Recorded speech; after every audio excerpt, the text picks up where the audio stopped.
গোলাপগঞ্জ উপজেলা education trust ইউকের দীর্ঘদিনের সাংগঠনিক অচলাবস্থা অবসানকল্পে সাধারণ সভা অনুষ্ঠিত হয়েছে গত রোববার লন্ডনের চিলড্রেন এডুকেশন সেন্টারে। সভায় সভাপতিত্ব করেন জহির হুসাইন গৌস। যৌথভাবে পরিচালনা করেন সিদ্দিকুর রহমান ও মোহাম্মদ শামীম আহমদ। শুভেচ্ছা বক্তব্য রাখেন জহির হুসাইন গৌস এবং স্বাগত বক্তব্য রাখেন মামুনুর রশিদ খান।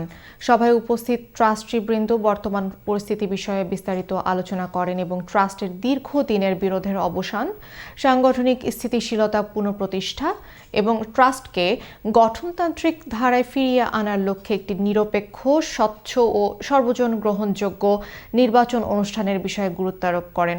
আলোচনা শেষে উপস্থিত ট্রাস্টিবৃন্দ নতুন নির্বাচন কমিশন গঠনের লক্ষ্যে নাম প্রস্তাব করেন।